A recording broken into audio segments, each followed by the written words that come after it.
Friends, let's continue with our assignment numericals. Now we are taking seventh numerical, which I had left in the previous lecture. Now this seventh numerical says 6 vectors A bar, B bar, C bar, D bar, E bar and F bar. They form a regular hexagon. Now let's see what is the meaning of regular hexagon. Now this is nothing but a polygon with hexa यानी 6 sides. Hexa means 6. So polygon having 6 sides, that's called a hexagon. Similarly, we have triangle, the smallest polygon. Then we have second square. Then we have square and rectangle are also quadrilaterals. Then pentagon, hexagon, heptagon, octagon, nonagon, decagon, and so on. Okay. Then here we are talking about a hexagon. Hexagon means 6 sides. A polygon having 6 sides. Now regular means length of all the side is same. Length of all the side is same.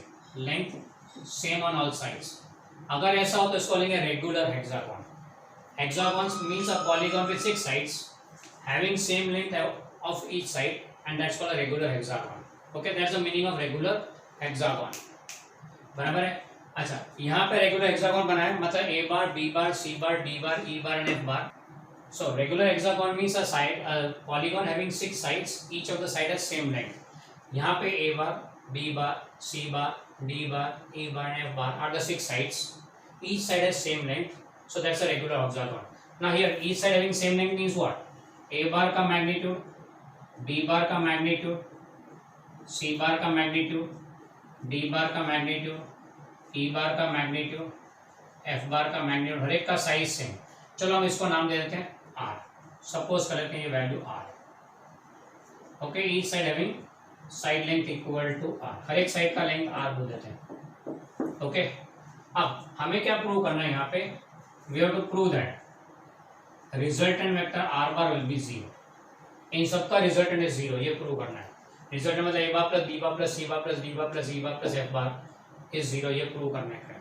अब ये prove करने के लिए to prove that resultant is 0, we have to find resultant of all these vectors a bar, b bar, c bar, d bar, e bar and f bar. Now here the situation is that all these vectors are in different directions. Each of these vectors in different direction. अलग अलग direction में इससे क्या करेंगे? फिर vector sum ही करना पड़ेगा. अगर सेम डायरेक्शन होते हैं वेक्टर्स के तो you can simply add them. If all the vectors are in same direction you simply add them. If they are in opposite direction you subtract them. पर different direction तो क्या करें? ना add ना सबट्रैक्ट. डिफरेंट डायरेक्शन तो you have to go for vector addition. तो vector addition करना है, इसलिए हर एक को वेक्टर फॉर्म में लाना पड़ेगा पहले. We have to obtain each vector, each of this vector A bar, B bar, C bar, D bar, E bar, F bar in vector form. आगे हमने काफी सम्स किए जिसमें मैग्नीट्यूड दिया है एंड एंगल दिया हो तो हम लोग उसका वेक्टर फॉर्म लाते थे. यहाँ पे वही चीज रिपीट करनी है 6 और 6 के लिए फॉर ऑल द 6. ओके, तो सबसे पहले चलते हैं वेक्टर ए बार के लिए. ए बार का मैग्नीट्यूड कितना है? आर. सबका मैग्नीट्यूड सिंबल है आर.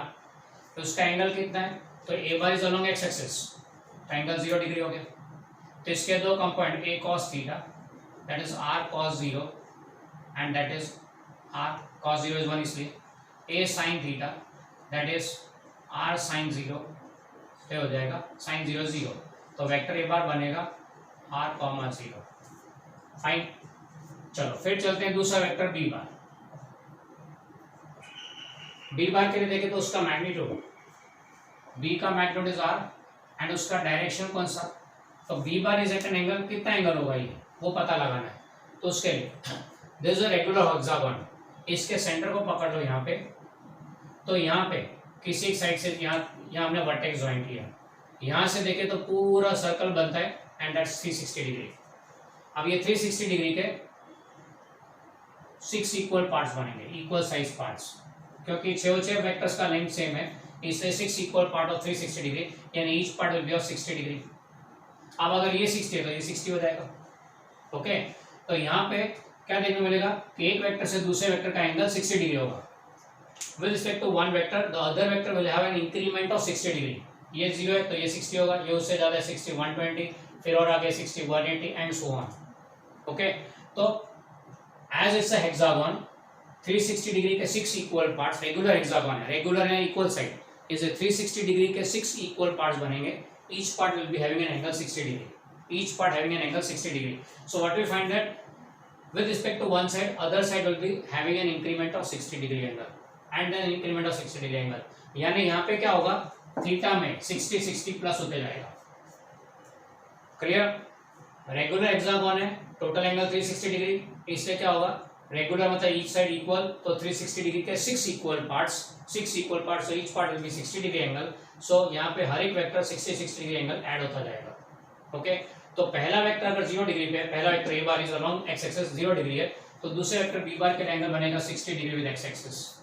तो इसके दो कंपोनेंट बनेंगे, B cos theta that is are cos 60, cos 60 is 1/2 तो आर बाई 2 हो गया.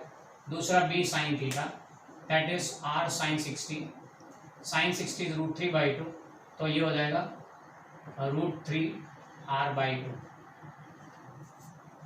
तो vector B bar will be r/2 comma √3 r/2. ये वेक्टर बी बार हो गया. फिर तीसरा वेक्टर सी बार. अब सी बार की बात करें तो सी बार का मैग्नीट्यूड कितना, तो c equal to are and theta इस केस में कितना होगा, तो आगे वाले से 60 ज्यादा यानी 120 डिग्री. अब 120 डिग्री क्या बनेगा, तो 120 डिग्री इज नथिंग बट, याद हो तो हमने एक सम में किया था 120 degree 60 degree in second quadrant, it is 60 degree second quadrant.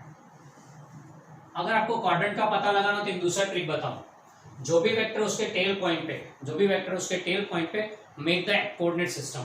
जैसे सपोज ए वेक्टर का टेल पॉइंट यहाँ पे, तो उसका कोऑर्डिनेट सिस्टम ही बना, चौकड़ी बना दी. तो देखो तो एक्स एक्स के डायरेक्शन में है. बी के टेल पे बनाओ, ये चौकड़ी बना दी, एक्सिस की है ना, you Y axis and X axis, ऐसा क्रॉस बना दो. ओरिजिन कहाँ पे रखने का, टेल पे. क्लियर बताता है कि B bar is at an angle 60 degree with X axis. अब सी बार पे बनाओ तो यूं बनेगा, तो ये सेकंड क्वाड्रेंट में आ गया, ये 120 है तो ये कितना हो, 60 हो गया. Clear? So that's how you can जज. तो 60 डिग्री सेकंड क्वाड्रेंट आया. अब यहाँ इसके दो कंपोनेंट सी कॉस थीटा यानी कि आर कॉस 60 और सी साइन थीटा, दूसरा component that is are sine 60. As it is second quadrant, X negative Y positive. cos 60 is 1/2 तो ये हो जाएगा -r/2 एंड sin 60 इज √3/2 तो ये हो गया √3/2 r. तो सी बार के दो कंपोनेंट बनेंगे, सी बार वेक्टर के दो कंपोनेंट बनेंगे, नेगेटिव r/2 √3 r/2. ओके, तो ये हो गया ए बार बी बार एंड सी बार, तीन वेक्टर हो गए. फिर चौथा वेक्टर डी बार. डी बार का मैग्नीट्यूड क्या है, तो डी बार का मैग्नीट्यूड r, उसका एंगल कितना, तो आगे वाले से 60 प्लस करो तो 180 डिग्री हो गया. इसके दो कंपोनेंट डी कॉस थीटा यानी कि आर कॉस 180, कॉस 180 इज -1 तो ये -r हो जाएगा. D sine theta that is are sine 180 degree, sine 180 is 0 तो ये 0 हो गया. तो डी बार वेक्टर के दो कंपोनेंट -r,0.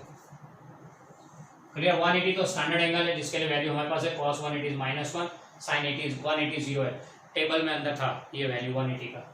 ये कौन सा वेक्टर हो गया, डी बार. अगर इधर तुम क्रॉस बनाओ तो पता लगेगा कि हाँ ये तो नेगेटिव एक्स एक्सिस है, तो नेगेटिव एक्सिस है तो नेगेटिव आएगा, ये 0 आएगा. चलो फिर चलते हैं ई बार के लिए. ई बार का मैग्नीट्यूड आर, सबका मैग्नीट्यूड आर दिया हुआ है यहाँ पे, A B C D E F सबका. तो ई बार का मैग्नीट्यूड आर है. इसका एंगल कितना आएगा, तो आगे वाले से 60 प्लस करो तो 180 plus 60 makes 240 degree. So E bar is at an angle 240 degree with respect to X axis. कहाँ पे दिख रहा है, ये ई बार के टेल पे. लेट्स मेक अ चौकड़ी, so that goes into third quadrant, angle 180 plus 60 होगा ना, तो 240 can be written as 60 degree in third quadrant, 60 degree in third quadrant. अब 60 डिग्री थर्ड क्वाड्रेंट में है, तो फिर इसके दो कंपोनेंट ई कॉस थीटा यानी कि ई का मैग्नीट्यूड आर है तो r cos 60 and e sine theta that is are sine 60. अब थर्ड क्वाड्रेंट के कारण एक्स एंड वाई दोनों नेगेटिव, थर्ड में दोनों नेगेटिव होते हैं, तो this will be negative r/2 and this will be negative r, sorry sine 60 √3/2 तो -√3/2 इंटू आर। ओके, तो इसकी वेक्टर हो गया e bar will be -r/2 -√3r/2। ये हो गया ई बार। फिर एफ बार, नेक्स्ट वेक्टर से एफ बार का magnitude f is equal to are and theta क्या आएगा, तो 240 में 60 ऐड करो तो दैट विल बी 300 डिग्री। तुम बोलोगे 360 होना चाहिए, अरे इसके बाद आएगा 360 तो कंप्लीट सर्कल। अच्छा, तो थीटा कहाँ पे 300 डिग्री। अब यहाँ पे देखो तो एफ का टेल ये रहा, चौकड़ी बनाओ तो क्लियरली दिख रहा है कि वेक्टर का डायरेक्शन फोर्थ क्वाड्रेंट में 60 डिग्री एंगल पे, एंगल हमेशा एक्स के साथ लेना है, तो 60 डिग्री फोर्थ क्वाड्रेंट, तो this is nothing but 60 degree in fourth quadrant. तो इसके दो component f cos theta that is are cos 60 and f sin theta that is r sin 60। अब फोर्थ क्वाड्रेंट है इसलिए x positive and y negative, and ये cos 60 is 1/2 तो r/2 and ये √3/2 तो -√3 r/2। ओके, ये वेक्टर और therefore vector f बार क्या बनेगा, f bar will be equal to r/2 comma -√3 r/2, r/2 and -√3 r/2। ये हो गया वेक्टर f। तो 6 वेक्टर तैयार। ये सम खास टिपिकली क्यों बोल रहा हूं, क्योंकि यहाँ पे हर एक केस है, फर्स्ट क्वाड्रेंट भी है, सेकेंड क्वाड्रेंट भी है, थर्ड क्वाड्रेंट भी है, फोर्थ क्वाड्रेंट भी है, साइन कन्वेंशन का भी पता चलेगा, एंगल तो सब में 60-60 ऐड हो रहा है। चलो हमें क्या चाहिए, रिजल्टेंट चाहिए, तो therefore resultant vector r bar equal to a bar plus b bar plus c bar plus d bar plus e bar plus f bar, सबको ऐड करना है। चलो ऐड करते हैं, ये सारे ऐड करने हैं, a bar b bar c bar d bar e bar f बार। आप चाहो तो लिख सकते हैं, मेरे पास जगह कम है इसलिए मैं नहीं लिख रहा हूँ अभी फिलहाल। तो देखें, अब मैं बताता हूँ, वैसे तुम टोटल मारो, a बार के साथ a bar is r0 and d bar is -r0, total मारो 0 0 कट हो गया। चलो b बार एंड e बार को टोटल मारो, r/2 -r/2 0, √3r/2 -√3r/2 0, तो ये भी 0 हो गया। फिर c बार एंड f बार को, c bar and f bar -r/2 plus r/2 √3r/2 -√3r/2, कुल मिला के सारा आता है 0 वेक्टर। तो रिजल्टेंट वेक्टर 0, ये प्रूव हो गया। Clear with this. अब यहाँ पे सम में खास क्या देखना है कि हेक्सागोन था, 6 इक्वल पार्ट के पूरे सर्कल के, यानी 360 डिग्री के 6 equal part, each one increasing by 60 degree. इससे हर एक में देखो एंगल 60 डिग्री ऐड करते गए। तुम बोलोगे 360 कहाँ है, तो इसके बाद 60 ऐड करो, you come back to it, 60 add करो, you come back to it. Okay, तो इसका रिजल्टेंट 0 हो गया। अब यहाँ पे अच्छा, अब यहाँ पे ये गेम कैसे चला वो ध्यान से समझे तो ए बार और डी बार को ऑब्जर्व करो। ए बार यूं है ये डायरेक्शन में और डी बार उल्टी डायरेक्शन में, दोनों का magnitude equal, direction opposite, so they become opposite vectors and इसीलिए माइनस आ रहा है। बराबर है, दोनों ऑपोजिट वेक्टर बन गए, इससे कैंसिल हो जाएंगे फिर तो, इक्वल मैग्नीट्यूड ऑपोजिट डायरेक्शन, तो opposite vectors cancel each other. वैसे बी बार और ई बार, बी बार कैसे ये रहा, E bar same magnitude opposite direction, cancel हो जाएगा। सी बार एंड एफ बार की जोड़ी ऐसी बनी है जो कैंसिल हो जाती है। That's a simple thing here, there is nothing trick like, इसमें कोई जादू नहीं है, प्योरली सिंपल लॉजिक है कि आमने सामने वाले ऑपोजिट डायरेक्शन में से 0 हो गए। ओके, यानी 60 डिग्री एंगल हेक्सागोन दी है तो you have to work out this way, 360 degree 6 equal part के, each angle increasing by 60 degree. बराबर। अच्छा, दूसरी बात, जहां से शुरू किया घूम के वहां पे वापस आए तो नेट कितना होगा 0। Starting point and ending point अगर सेम हो तो रिजल्टेंट 0 आएगा। ये इसका दूसरा रीजन है। तो अगर ये पूरा वर्कआउट ना करें and if it is in an MCQ you need not show the method, तो उसमें तो सीधा बोलोगे क्लोज्ड फिगर है इसलिए रिजल्टेंट 0, क्योंकि स्टार्टिंग पॉइंट कौन सा होता है, फर्स्ट का टेल, और एंडिंग पॉइंट कौन सा होता है, लास्ट का हेड। अब यहाँ पे फर्स्ट का टेल यानी ए बार का टेल, यहाँ पे एफ बार लास्ट वाला वेक्टर का हेड कहाँ पे, वहीं पे ही है, तो रिजल्टेंट 0 हो गया, क्योंकि डिस्प्लेसमेंट वेक्टर नहीं बनेगा यहाँ पे। Clear. So whenever there is a closed figure, always result will be 0। बराबर। फिर आगे ये तो हेक्सागोन है, मान लो आपको पेंटागन दिया होता तो क्या करते? पेंटागन दिया होता तो क्या करते? पेंटागन में कितनी साइड्स होती है? 5। अच्छा regular pentagon, more precise, regular pentagon दिया है 5 sides each having equal value, तो फिर क्या बनेगा? 360 के 5 equal parts, each part will B 72 degree. तो यहाँ पे 0, 72, 184 एंड सो ऑन, 72 ऐड करते जाओ। तो सर उसका एंगल कैसे ढूंढेंगे? अरे कोई भी एंगल दिया हो, कॉस या साइन थीटा देखना तो सिखा दिया है, use the log table, natural sine का टेबल यूज करें, साइन भी मिलेगा कॉस भी मिलेगा, इट्स सो सिंपल। क्लियर? तो पेंटागन दिया तो हो जाएगा, मान लो हेप्टागन दिया हो तो हेप्टागन, हेप्टा यानी 7, पेंटा हेक्सा हेप्टा, हेप्टा यानी 7 हुए तो 7 से डिवाइड करो। नॉनागन दिया हो तो 9 साइड्स हुए तो 9 से डिवाइड करो एंड गेट अकॉर्डिंगली, ऐड करते जाओ, 9 वेक्टर्स बना लेंगे, दैट्स ऑल। तो ये सम एक टिपिकल सम था।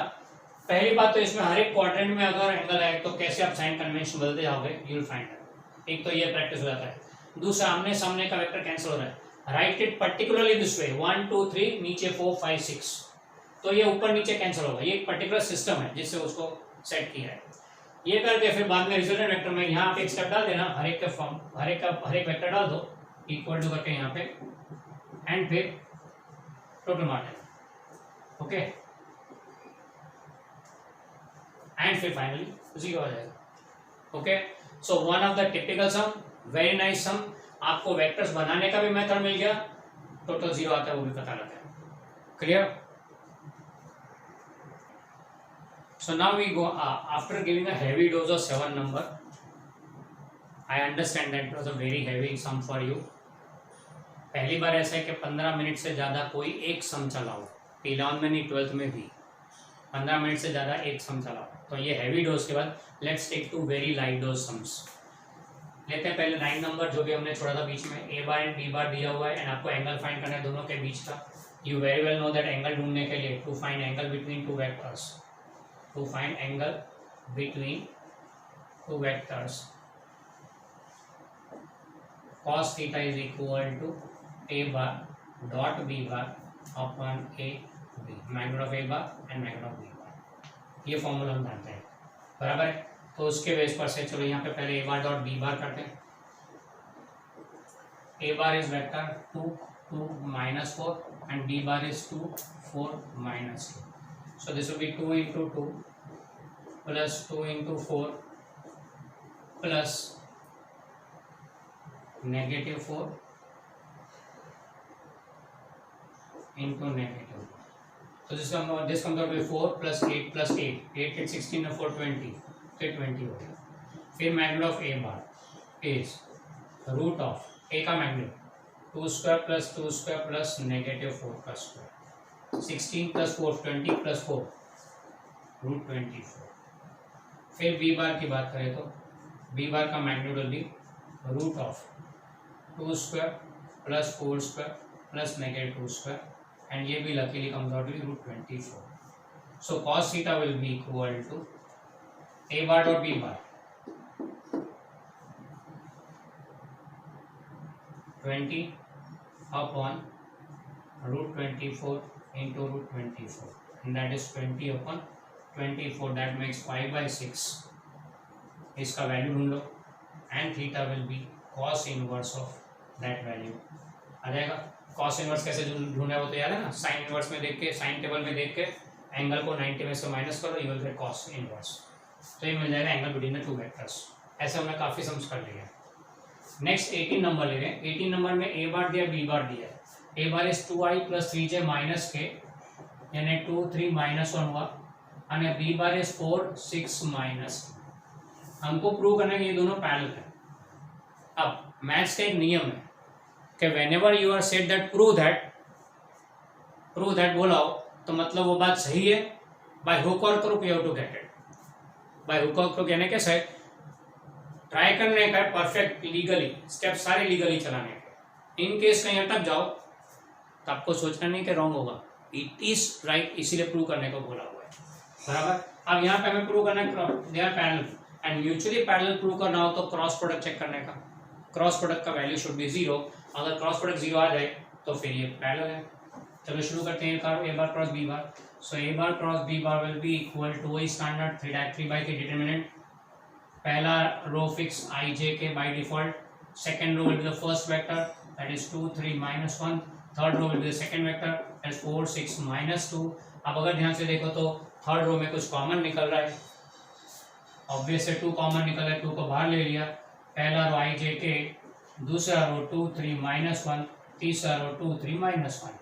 दो रो सेम है, इसे मैग्नीट्यूड 0 आएगा. सो देयरफॉर 0 आ गया. As A bar cross B bar comes out to be 0, therefore A bar is parallel to B bar. That's all. एक और लाइट दो सम.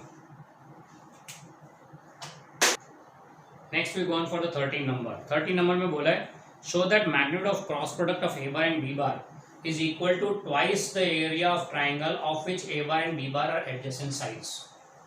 यानी आपको क्या बोला है कि ये वेक्टर a बार है, सपोज ये वेक्टर b बार है एंड ये उनसे बनता हुआ ट्राइंगल है. तो आप बोलोगे ये तो सम हमने किया था. हाँ बिल्कुल वही था. एक्सरसाइज 7.4 जो किया था वही का वही सम यहाँ पे. उसमें क्या बोला था हमको कि show that area of triangle formed by these two vectors is half of mod of a bar cross b bar. ये प्रूव करने को बोला था उसमें एक्सरसाइज का 7.4. अभी यहाँ बोला है कि a बार एंड b बार दो वेक्टर जिस ट्राइंगल के साइड्स हैं, cross product of a bar and b bar is twice the area of triangle. ये प्रूव करने को बोला. प्रूव है cross product of a bar and b bar is twice the area of triangle whose two adjacent sides are a bar and b bar.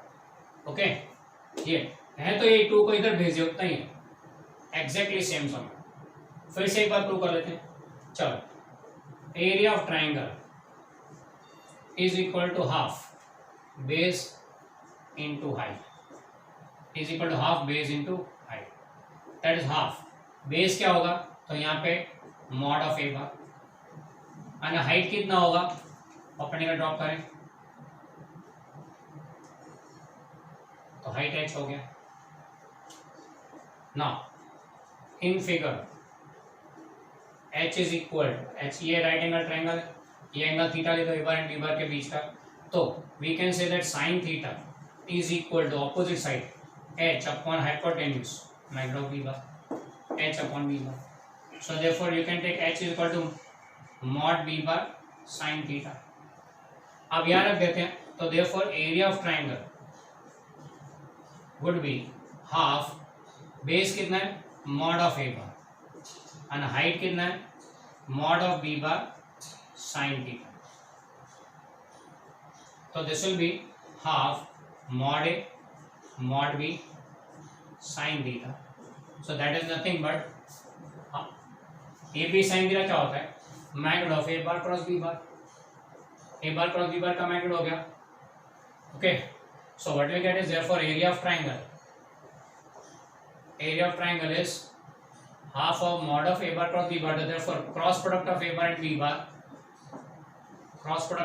B bar is twice the area of triangle. Okay, clear about this. यानी कि हुआ क्या, आप अगर दो side है A bar cross B bar, A bar and B bar दो side है, तो जो ट्राइंगल बनेगा cross product of this is twice the area of that triangle. It is twice the area of triangle. यानी ये जो triangle का area उसका डबल. इसी के ऊपर से एक और सम बनता है ऐसा कि ये ए बार है, ये बी बार है. We form a parallelogram using this. We form a parallelogram.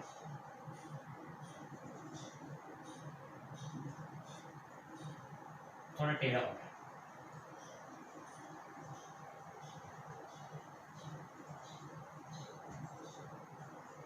We form a parallelogram using this. यानी सामने ये बी बार हो गया, सॉरी ए बार हो गया और ये बी बार हो गया. ये दोनों के बीच का एंगल थीटा. ये पैरेललोग्राम बन गया. तो अगर पैरेललोग्राम को देखोगे तो क्या बनेगा, ये दो ट्राइंगल, दोनों इक्वल साइज के ट्राइंगल के दोनों के साइड्स कौन से, ए बार बी बार, ए बार बी बार. तो फिर double the area of triangle यानी एरिया पैरेललोग्राम हो गया ना. Right side in this case will be area of parallelogram. कितना आएगा? A bar cross b. ये JEE के लिए खास. It's not in our state board nor in NCERT. It's for JEE.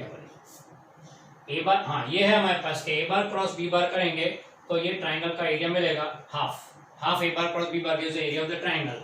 And double करो तो पैरेललोग्राम हो जाएगा. तो area of parallelogram is a cross b. यानी स्टेट बोर्ड या NCERT CBSE से एक स्टेप आगे जी चलता है. उसमें कुछ नहीं, बस ऐसे एप्लीकेशन ही लगाने हैं. There is nothing so tough about JEE. Base पता है तो आप एप्लीकेशन बनाएंगे. देखो ट्राइंगल का पता है, इससे पैरेललोग्राम में दो ट्राइंगल होते हैं तो डबल कर दिया, दैट्स ऑल. तो एरिया ऑफ पैरेललोग्राम क्या होगा? Area of parallelogram ट्राइस of area of triangle. तो ए क्रॉस बी. क्लियर? तो सर पैरेललोग्राम में तो रेक्टेंगल भी आ जाएगा, स्क्वायर भी आ जाएगा, उसका भी एरिया सेम. अगर रेक्टेंगल का एरिया चाहिए वेक्टर फॉर्म में, स्क्वायर का एरिया चाहिए वेक्टर फॉर्म में, सीधा ए बार क्रॉस बी बार कर दो. दो साइड आपकी वेक्टर हो गई, बार बी. पैरेललोग्राम जरूरी है, पैरेललोग्राम ये ढला हुआ है और उसको रेक्टेंगल इज आल्सो पैरेललोग्राम. ये study rectangle is also parallelogram, square is also parallelogram, क्योंकि opposite side should be parallel. That's all. उतना ही चाहिए है वो तो. Clear? So this how we extend this sum. आज स्टेट एक्सटेंशन अगले सम में देखते हैं.